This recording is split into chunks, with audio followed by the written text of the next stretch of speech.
We are back. It's McCowan and Shannon with you. Lots to discuss today with our friend Brian Cooper, our sports business expert, who joins us from Florida.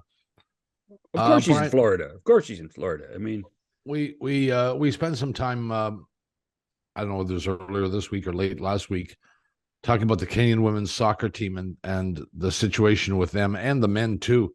Soccer in general in Canada is a bit of a mess. Today, there are four members of the Canadian women's soccer team that will take their fight for pay equity to Parliament, and they'll have a meeting this afternoon um, with, I guess, the powers that be. yeah, the Heritage Committee, Bob. I don't know exactly what they're going to be looking for.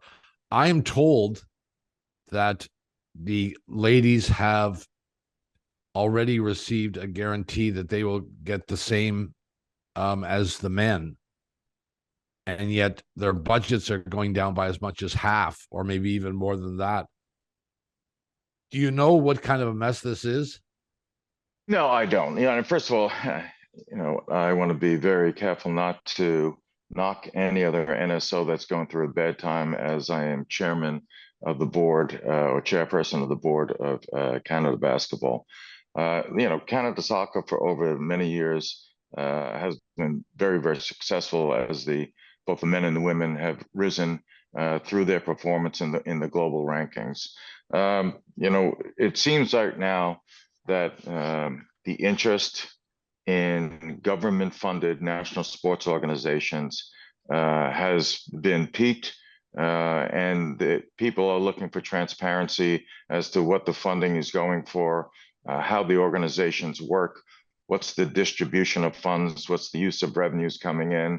And that started with, I think, Hockey Canada and the mess that they had gotten into with the sexual assault accusations made to some of the former players of the World Junior team. And that led to the Heritage Committee, asking, what goes on and where's this funding coming from? And I think there was a lot of eye-opening situations when they did look at, how much they were receiving, where it was going, where's the other funding coming from, and this all goes to transparency.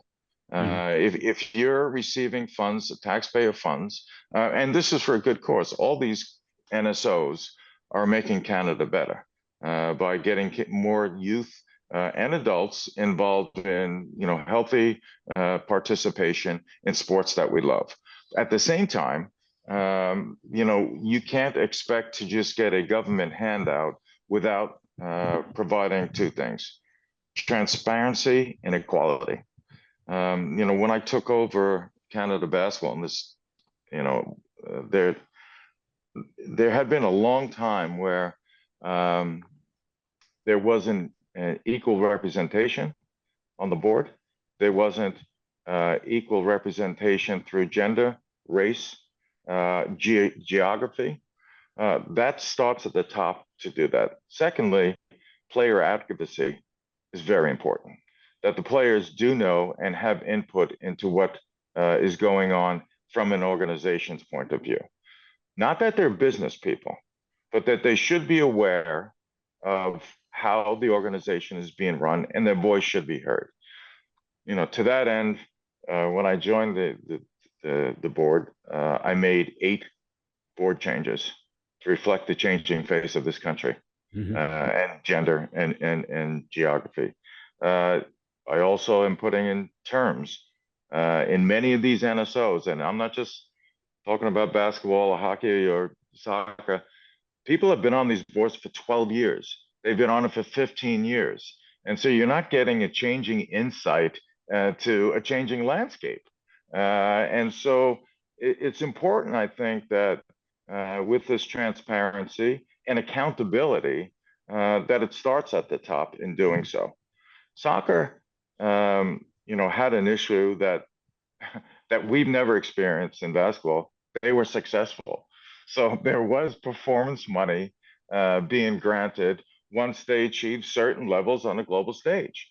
We are in a negotiation with our players now, and it's been a slow burn for us because we haven't been successful. But two things that we did: You know, 75% of we're proposing 75% of anything we win goes to the players themselves, and 25% goes to the youth academy, so that our future is supported. The other thing that we're supporting is that both men and women are treated equally. And you know, in our case, the women are number 5 in the world, the men are number 13. In our case, though, and this is the first time, the men are NBA players, majority of them. Our winter squad isn't. We have to treat the men and women the same. Flights, hotels, training time, training expenses, all of that has to happen. I mean, you know, we're becoming more enlightened because there is as much interest in women's sports as there is in men's sports in many cases. Our women, I think, are going to medal internationally, yes. Internationally, yes. Yeah. And North America's behind that, Bob. You're right. So, you know, one, you're getting money from the government, and taxpayers want to know where it's being done. Two, you know, that taxpayer money comes from men and women, so they better be treated equally. Three, you better be accountable on a regular basis as to where else you're getting funding from, whether it's merchandise sales. Soccer Canada's position with the CSB contract that they did for 10 years with a potential 5-year renewal, you know, that type of information needs to be put up front. So just to clarify, let me be specific. So a basketball team, one of your basketball teams, or the soccer team, say, goes to Panama. I'm just picking a spot to play an exhibition game. And what was something a trip like that cost? And are you subsidized in any way by the host nation? Well, in both questions, in some cases we are subsidized. Germany may be holding a tournament, and in fact, we held one called Global Jam. We paid for the teams to arrive. We paid for the players' expenses, hotels, food, etc. We kept the ticket revenues, and we kept the sponsorship revenues. In an international FIBA event, you're not guaranteed anything, but you're paying for everything. If you're hosting an event, we did an event out in Victoria last year, which we lost a check in the last minute, and you know that cost us money to do that. We're building a fan base with it. We have a broadcast contract that comes with it. We have sponsorship revenue that comes with it. That goes to us, the ticket revenue as well. But we had to pay a guaranteed fee to FIBA. In those cases, in both of those cases, the players are not getting paid anything. Yeah, but the organization lost money. You're saying in that case? Yes, in that case. Like a lot of money, less than $1 million. I'm assuming. Less than $1 million, and you know, less than $500,000. I got to tell you, Bob, there's a lot of reasons to, and you'll see it with some of the poorer NSOs. They don't host because they can't afford to take the risk.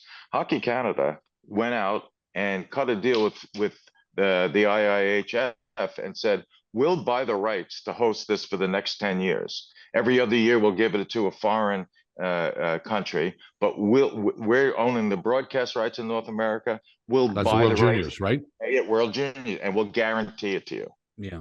So, you know, again, not every NSO is in a position to do something like that. You know, Canada Soccer, I mean, they've done a very, very good job because of the performance of their teams and men and women's nationals teams.